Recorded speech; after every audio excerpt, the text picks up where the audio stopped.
सवाल इंडिया का में आपका बहुत बहुत स्वागत है। मैं हूं अभिषेक मुंबई के स्टूडियो से और आज बात मुंबई की ही हम कर रहे हैं कि किस तरीके से मुंबई में अब एक बड़ी तीखी जंग शुरू हो चुकी है।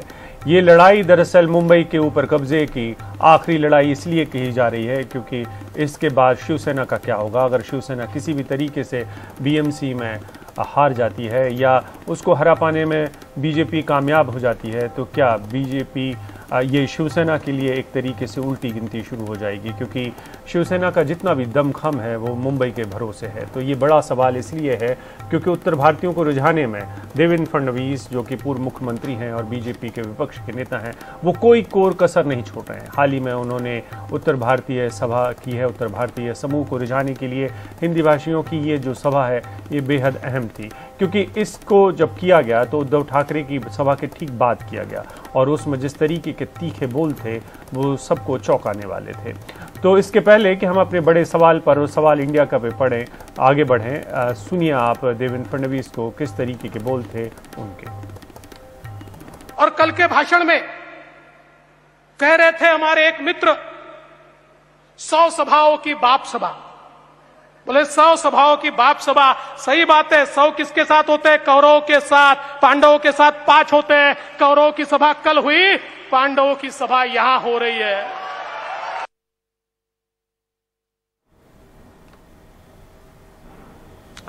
और इसके पहले कि हम अपने सवाल इंडिया का में आगे बढ़ें, थोड़ी देर के लिए हम अरविंद केजरीवाल की प्रेस कॉन्फ्रेंस में जा रहे हैं। कश्मीरी हिंदू पंडितों को लेकर ये सभा है और इसके बाद दोबारा हम लौटेंगे अपने बड़े सवाल पर कि किसी कश्मीरी पंडित को ही निशाना बनाना है।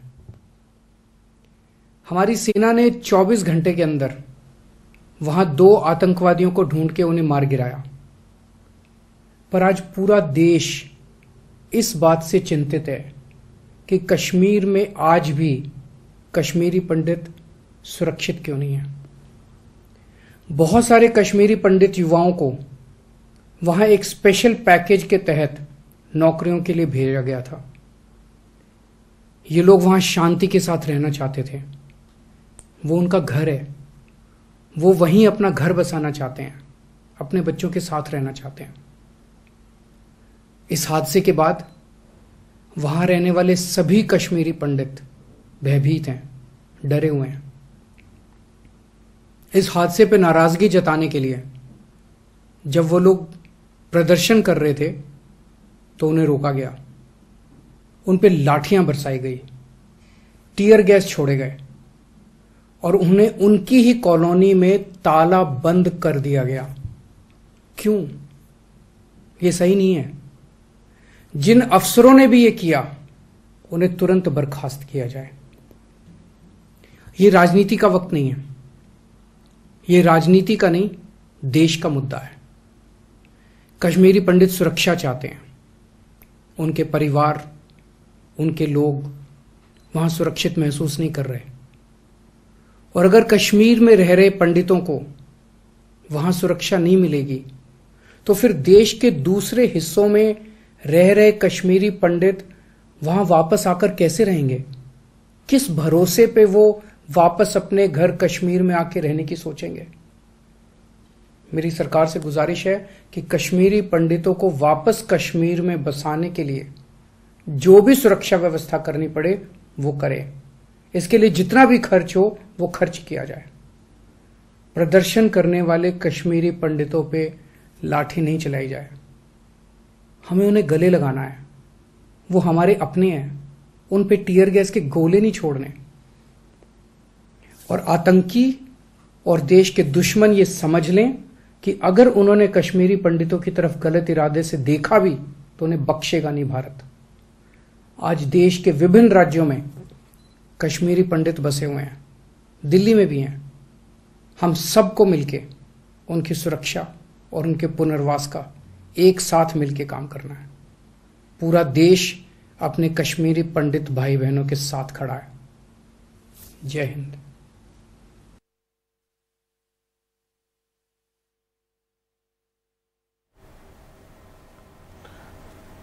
तो सवाल इंडिया का में हम जिस बड़े सवाल पर हैं, अभी आप अरविंद केजरीवाल को सुन रहे थे, वो कश्मीरी पंडितों पर बात करने के लिए आए थे। और मुंबई की जो राजनीति है उसमें, मुंबई की राजनीति में यूपी का डोज जो है वो शुरू हो चुका है। तो इसी पर हमारा आज का सवाल इंडिया का कि मुंबई की राजनीति में उत्तर प्रदेश का डोज फिर से शुरू हुआ है और अब उत्तर प्रदेश में उत्तर भारतीय हिंदी भाषियों को रिझाने के लिए बीजेपी कोई कसर नहीं छोड़ रही है। लेकिन बड़े सवाल ये हैं कि उत्तर भारतीयों को रिझा तो लेंगे, लेकिन राज ठाकरे के साथ साथ में दोस्ती कैसे रख पाएंगे? वो राज ठाकरे जो उत्तर भारतीयों पर हमले के कसूरवार हैं, जिन्होंने बड़े तीखे बोल बोले थे और जिनकी वजह से उत्तर भारतीयों की पिटाई हुई। और शिवसेना जो कल तक दोस्त थी बीजेपी की, उसकी आमने सामने की लड़ाई में हिंदुत्व की जो जंग शुरू की है उसमें शिवसेना के साथ कैसे लड़ाई लड़ेंगे? कौन ये श्रेय लेगा कि बाबरी, जो कथित बाबरी ढांचा था मस्जिद का, उसको ढहाने का जो श्रेय है उसको लेकर जो लड़ाई चल रही है, और हिंदुत्व के जो झंडा बरदार हैं उसको लेकर जो लड़ाई चल रही है, उसमें बीजेपी और शिवसेना आमने सामने किस तरीके से लड़ाई लड़ेंगे? ये सब कुछ इसलिए हो रहा है क्योंकि मुंबई पर कब्जे को लेकर लड़ाई चल रही है। राजनीतिक कब्जा किसका होगा? और इसी पर बात करने के लिए हमारे साथ आज कुछ खास मेहमान हैं। हमारे साथ विजय जी हैं, वरिष्ठ पत्रकार हैं, आनंद दुबे हैं, प्रवक्ता हैं शिवसेना के, और हमारे साथ कृपाशंकर सिंह जोड़ रहे हैं, उपाध्यक्ष हैं महाराष्ट्र बीजेपी के। कृपाशंकर सिंह जी शायद थोड़ी देर में जुड़े। बहुत बहुत शुक्रिया आप दोनों का जुड़ने का हमारे साथ। और हमारे साथ MNS के प्रवक्ता जुड़ सकते थे, लेकिन उनकी पार्टी की तरफ से कहा गया है कि वो नहीं जुड़ेंगे हमारे साथ। सबसे पहले बड़ा सवाल है कि आनंद विजय आपसे कि किस तरीके से आप इस चुनौती को देख रहे हैं, क्योंकि आप उत्तर भारतीयों को रिझा पाने में कामयाब हो पाएंगे क्या? क्योंकि जितने भी अभी तक के आंकड़े हैं वो बता रहे हैं कि बीजेपी रिझाने में कामयाब रही है उत्तर भारतीयों को, और आपके पास तो कोई बड़ा चेहरा भी नहीं है उत्तर भारतीयों को लेकर। अभिषेक जी नमस्कार। देखिए, उत्तर भारतीय समाज एक भावनात्मक से जुड़ा हुआ समाज है। मुंबई में पिछले 50-60 वर्षों से रहते रहते बहुत सारी पीढ़ियां बदल गई। लोग अब धीरे धीरे यहाँ के मुंबईकर हो गए। शायद ही कोई उत्तर भारतीय मुंबईकर होगा जिसको मराठी या तो बोलने ना आती हो या समझने ना आती हो। और शिवसेना ने हमेशा से मुंबई में रह रहे सभी लोगों का सम्मान किया, सभी जाति धर्मों को साथ लेकर चलने का काम किया। हमारे बाला साहब ठाकरे जी ने 90 के दशक में संजय निरुपम जी को राज्यसभा में भेजा, प्रेम शुक्ला जी को सामना का पत्रकार बनाया, प्रियंका चतुर्वेदी जी को राज्यसभा में भेजा, घनश्याम दुबे जी को MLC बनाया। तो ऐसा नहीं है कि उत्तर भारतीयों को शिवसेना ने कभी कुछ दिया नहीं, बहुत दिया है। हाँ, ये बात सही है कि कोई बड़ा चेहरा, कोई बहुत बड़ी तादाद में उत्तर भारतीय समाज शिवसेना से नहीं जुड़ पाया, क्योंकि शुरू से ही उत्तर भारतीय समाज कांग्रेस के साथ जुड़ा रहा, और कांग्रेस के साथ जब धीरे धीरे दूरी बनी तो बीजेपी के साथ चला गया, क्योंकि उत्तर प्रदेश में उनकी सरकार रही। लेकिन शिवसेना के साथ उत्तर भारतीय समाज का एक बड़ा वर्ग हमेशा से जुड़ता रहा है, जुड़ा है और आगे भी जुड़ता रहेगा। बिल्कुल, क्योंकि आप जब ये बात कर रहे हैं तो मैं अपने दर्शकों को, हमारे साथ कृपाशंकर सिंह जी भी जुड़ चुके हैं, हम अपने दर्शकों को एक ग्राफिक्स भी दिखाते रहते हैं कि किस तरीके से ये जो वोट शेयर है ये बहुत मायने रखता है। तकरीबन 16 से 20% के करीब है। विजय जी के पास भी मैं आऊँगा।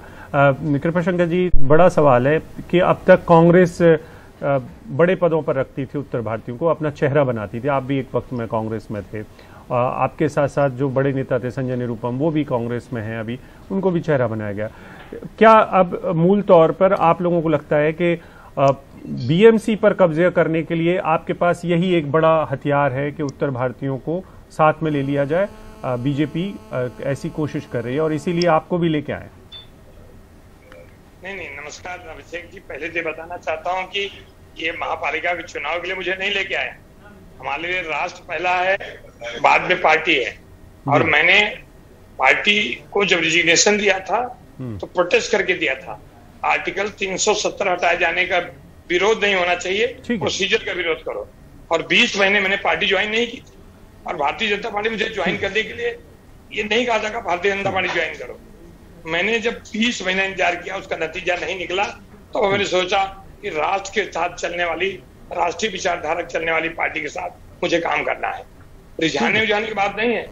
उत्तर भारतीय है, उत्तर देगा, समय भी दिया है। कभी कभी प्रश्न समझने में आगे पीछे हुआ होगा, इसलिए उत्तर सही नहीं आया होगा। लेकिन इस बार नहीं, उत्तर भारतीय लेकिन देखिए, नंबर्स की बात कर रहा हूं कृपाशंकर जी। आप तो राजनीति में पके हुए आदमी हैं। आपसे मैं समझ रहा हूं कि भाई नंबर्स के हिसाब से जो कल तक कांग्रेस के पास था वो नंबर, आप सबको पता है कि यहां पर कांग्रेस देवड़ा जी के समय से भी बाकी समय उत्तर भारतीय धीरे धीरे कांग्रेस के साथ रहे, वो छिटक रहे हैं, तो बीजेपी उनको रिप्लेस करना चाहती है एक अपने चेहरे को लाकर।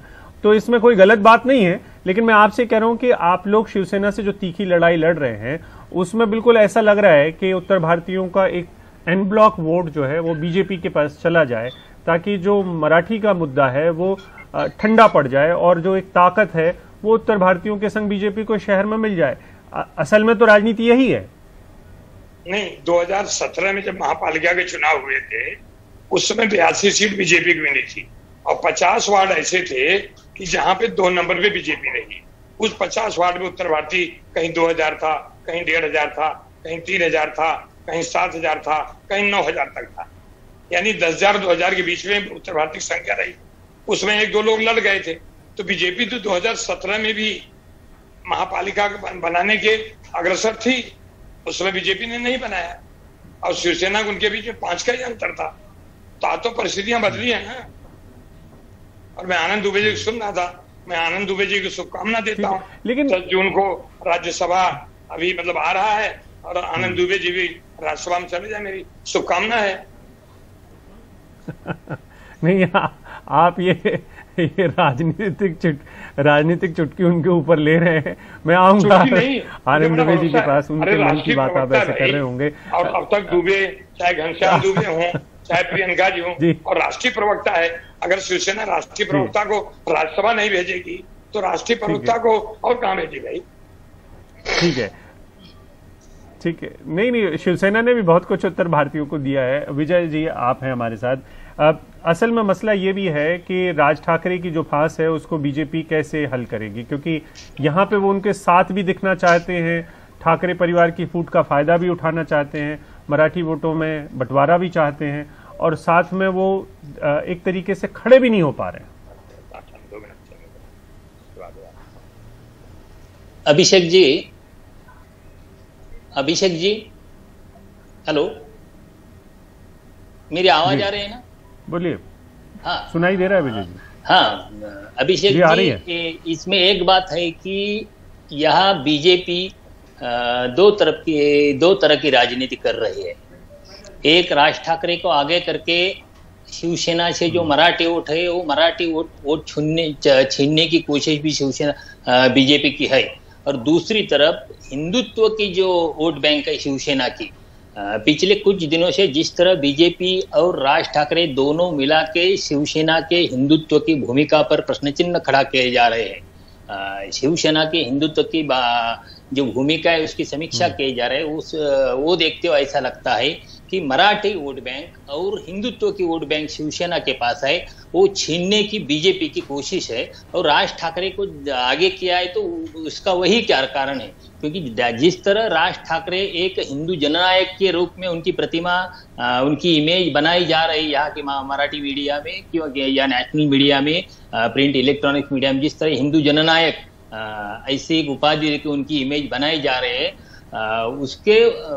उनका ये हेतु दिखता है कि शिवसेना ने हिंदुत्व छोड़ दिया है। क्योंकि जब से शिवसेना ने कांग्रेस और राष्ट्रवादी के साथ सत्ता में आए हैं, महाविकास आघाड़ी सरकार बनाए, तब से शिवसेना एक ही मुद्दे पर शिवसेना का बीजेपी टारगेट करते जा रहे कि शिवसेना ने हिंदुत्व छोड़ दिया है।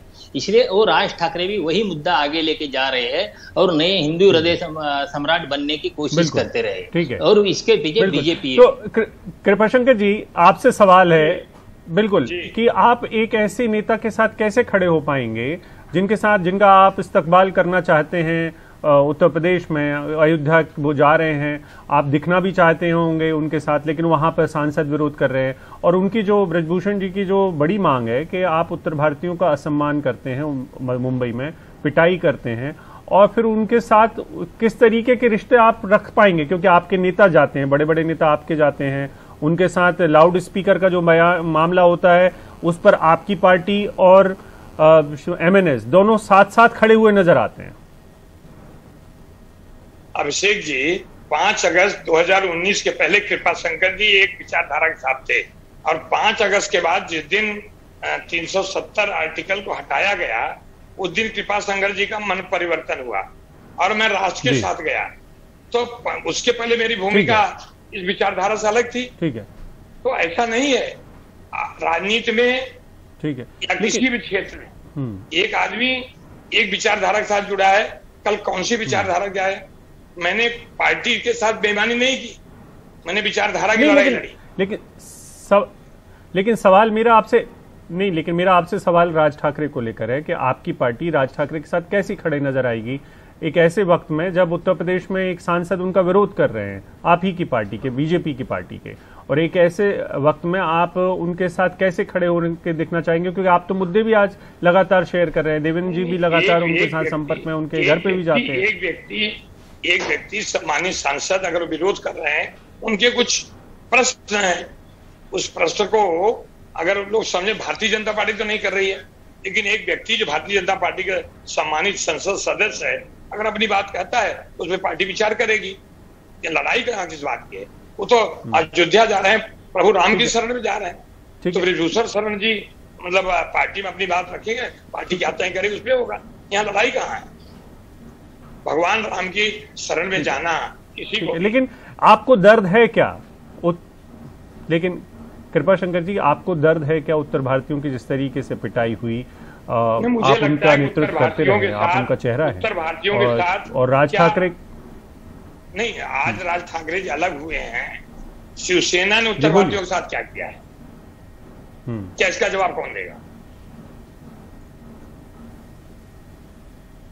नहीं, उनको मौका मिला है, उनको क्यों मौका नहीं मिला? सांसद बनाया है, प्रियंका चतुर्वेदी को सांसद बनाया, मौके मिले होंगे। तो मैं आपसे पूछ रहा हूँ कि मेरा सवाल आपसे है कि क्या आप नहीं, मेरा टाइम का हमको नहीं, आप मुझसे पूर्णिमा है, मैं भगवान बुद्ध के चरणों में नमन होता हूँ और भगवान बुद्ध के विचारों को सब तक जाए। और ये मतलब आनंद दुबे, मुझे लगता है कि 10 तारीख को हमारा उत्तर भारतीय एक सांसद वहां राज्यसभा में जाएगा, तो मैं तो उसकी खुशी है। उत्तर भारतीय समाज कृपा शंकर जी मजे हुए राजनेता हैं आप। देखिए, बिल्कुल आप मजे हुए राजनेता हैं, मैं आपसे जवाब निकलवाने की पूरी कोशिश करता हूँ। जी आनंद जी, आप कुछ बोल जोड़ना चाहते हैं? वैसे वो आपको बार बार शिवसेना के सांसद बनाना चाहते हैं। जी अभिषेक जी, एक बात मैं कहूं, बोलिए। मेरा कहना है, जी बोलिए कृपा शंकर जी, बोलिए जल्दी। मेरी आवाज आ रही है? जी आपको, आपकी आवाज आ रही है, आप बोल सकते हैं। नहीं, फिर मैं आपके बाद आनंद दुबे के पास कि इस चुनाव के पहले 2019 का जो चुनाव हुआ है, इस चुनाव में भारतीय जनता पार्टी और शिवसेना साथ में थी, साथ में चुनाव लड़ा है। अब चुनाव के बाद नतीजे आने के बाद क्या निर्णय किसका हो जाता किसको मालूम। राजनीति में एक वाक अंग्रेजी का, if there is any certainty in the politics, that is uncertainty. So uncertainty is the certainty in the politics. आज भगवान बुद्ध के चरणों में नमन करते हुए एक अच्छी पहल हो जाएगी। हमारा एक कांग्रेस में काम किया हुआ आदमी, एक नौजवान लड़का, राष्ट्रीय प्रवक्ता, कल संसद में होगा, मुझे खुशी होगी। ठीक है अभिषेक जी, ठीक है। नहीं मैं जी आनंद जी, बड़ा सवाल है जिसका जवाब कृपा शंकर जी नहीं देख रहे हैं कि आप राज ठाकरे के साथ खड़े हुए अच्छे लगेंगे या नहीं लगेंगे, लेकिन ठीक है, बीजेपी इस सवाल से बचती रहेगी, कोई दिक्कत नहीं। मैं जवाब देता हूं। लेकिन आप ये बताइए कि आप लोगों का ऊपर जी कि ये है कि आपने उत्तर भारतीयों को क्या दिया? अभिषेक जी, 1966 से जब से शिवसेना पार्टी का जन्म हुआ है, तब से लेकर आज 2022 कभी भी आदरणीय बाला साहब ठाकरे जी ने उत्तर भारतीय या हिंदी भाषी का विरोध नहीं किया। हमेशा कहा कि गर्व से कहो हम हिंदू हैं, बल्कि अयोध्या में राम मंदिर बने, बाबरी ढांचा गिराने का विषय हो, हर जगह शिवसेना अग्रणी भूमिका में रही। बाला साहब ठाकरे जी हमेशा साधु संतों की सेवा और उनकी पूजा करने का काम करते रहे। वही पीढ़ी दर पीढ़ी उद्धव ठाकरे जी, आदित्य जी, नहीं मैं बता रहा हूं, मैं आपसे पूछ रहा हूं, आप उत्तर भारतीयों के, आप जी अभिषेक जी, उत्तर भारतीयों को लेकर शिवसेना के मन में हमेशा प्रेम रहा है। आप देखिए, जब जब मुंबई में संकट आया और मुंबई में 40 लाख से ज्यादा उत्तर भारतीय रहते हैं, उनको हमेशा अपने परिवार की तरह संभालने का काम किया।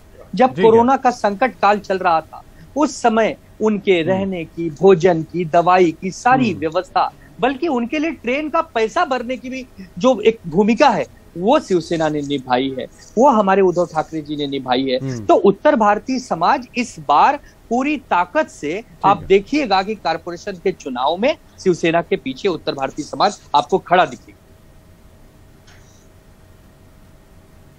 लेकिन आपको डर नहीं लग रहा है कि उत्तर भारतीय और गुजराती समाज और बाकी के सामान्य समाज अगर एक हो जाते हैं तो जो मराठी वोट बैंक भी है उसके अंदर भी अगर सेंध लग जाती है तो आपके चांसेस बहुत कम हो जाएंगे। और उसमें कोई, आप लगातार देख रहे थे कि बीजेपी लगातार उत्तर भारतीयों को लुभा रही है, उनके नेताओं को आगे बढ़ा रही है। कांग्रेस से भी अगर लाने की कोशिश हो तो कांग्रेस से लाने में भी उन्होंने गुरेज नहीं किया, उनके बड़े चेहरों को वो ले आए। तो आपने ऐसा क्यों नहीं किया? आपने ऐसी कोई कोशिश की है क्या? नहीं, हमने कभी ऐसी कोशिश इसलिए नहीं की क्योंकि 24 घंटा 12 महीना शिवसैनिक सड़कों पर जनता के लिए शाखा के माध्यम से रहता है। आप किसी भी वार्ड में रहते हो मुंबई की, आपकी कोई भी जन समस्या है तो शिवसेना का नगर सेवक हो चाहे शाखा प्रमुख हो, आपके लिए तत्पर रहता है। तो हमें कभी प्रचार प्रसार की आवश्यकता ही नहीं पड़ती, हम हमेशा प्रचार में ही रहते हैं क्योंकि हम कभी चुनाव को देखकर राजनीति नहीं करते। 80% हम समाज सेवा करते हैं और 20% हम राजनीति करते हैं। इसके लिए हमें कोई भय नहीं है, हमें विश्वास है कि 2022 में भी हमारा शिवसेना का भगवा महानगर पालिका पर फड़केगा।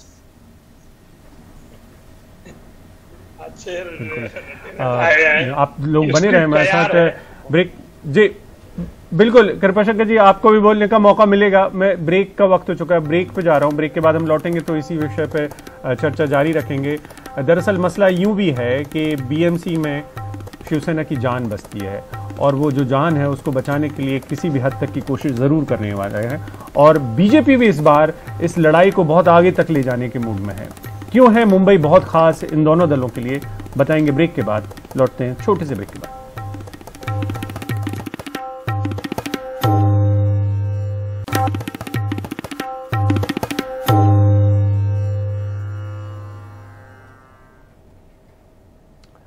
तो हम लगातार मुंबई की जंग पर बात कर रहे हैं कि मुंबई क्यों सबसे बड़ा है दोनों पक्षों के लिए, शिवसेना और बीजेपी के लिए। क्योंकि मुंबई जिसके पास होगी, क्या सत्ता की चाबी वहीं से खुलेगी और शिवसेना की जान यहीं पर बसती है। क्योंकि एक बड़े पैमाने पर भ्रष्टाचार के इल्जाम लगते रहे हैं आनंद दुबे आपकी पार्टी के ऊपर। कृपाशंकर जी, लेकिन देवेंद्र फडणवीस जब ये इल्जाम लगाते हैं कि जो शिवसेना है वो भ्रष्टाचार करती है या बीएमसी में भ्रष्टाचार है, तो कल तक आप उनके साथी भी थे, यानी कि आपकी पार्टी बीजेपी उनकी साथी भी थी। तो क्या भ्रष्टाचार के समय साथ में थे आप लोग, या भ्रष्टाचार उन्होंने आपके साथ अलग होने के बाद भ्रष्टाचार बढ़ा दिया? नहीं अभिषेक जी, उनकी जो जिसके साथ रहे उसको ही पता होगा ना क्या हुआ था।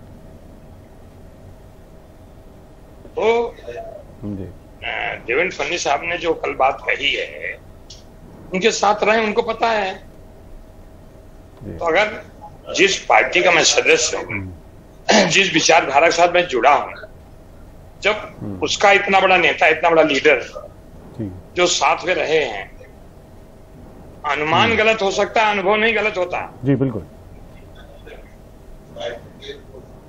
ठीक है अभिषेक जी, उन बातों को आनंद जी साफ बात कर रहे हैं कि आप साथी रहे हैं, उनको साथ ही रहे हैं बीजेपी वाले, और उनको आपके आकंठ भ्रष्टाचार पता है।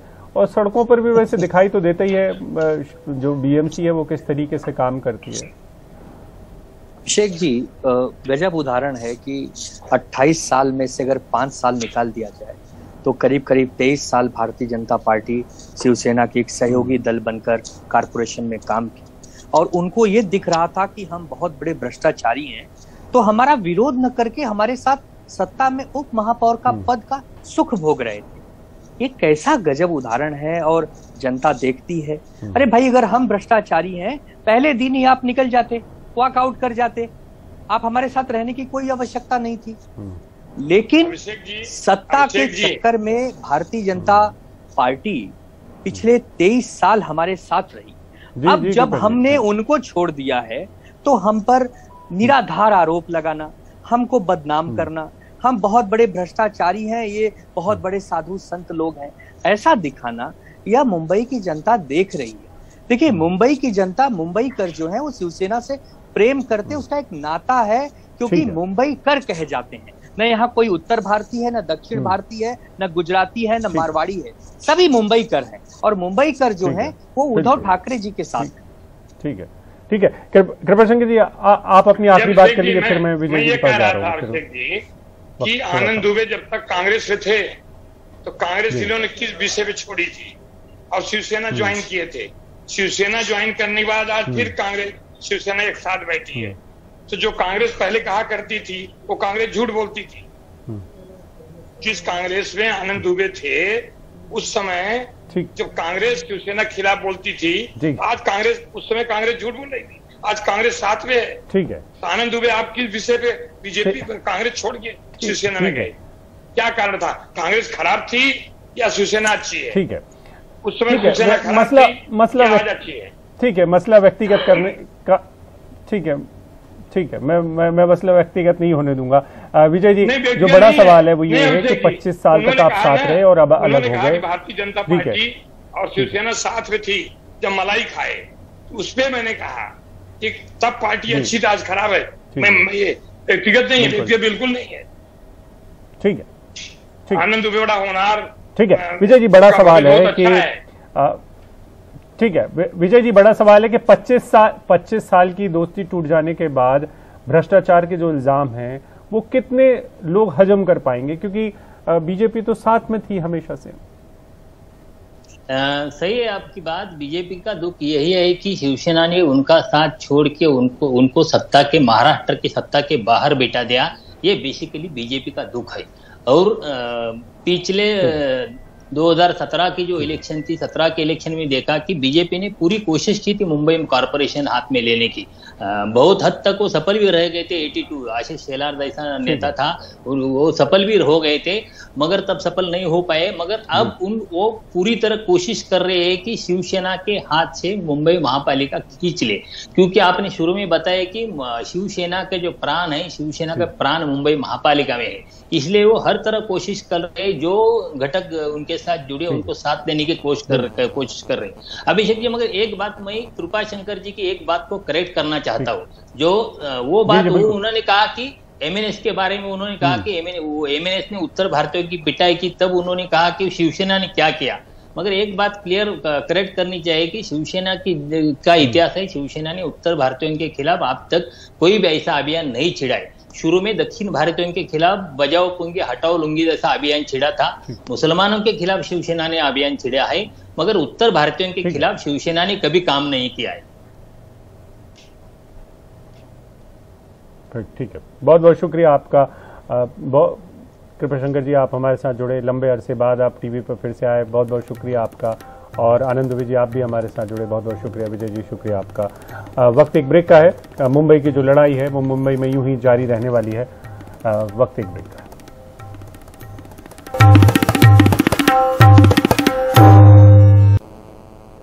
दिल्ली के मुंडगा में लगी आग में 27 लोगों की जान चली गई है, जिनमें ज्यादातर महिलाएं हैं। अब इस पूरे मामले में मानव अधिकार आयोग की टीम भी जांच कर रही है और मानव अधिकार आयोग ने कल इस घटना को लेकर दिल्ली सरकार के मुख्य सचिव को नोटिस जारी करके 2 हफ्ते में रिपोर्ट देने को कहा था।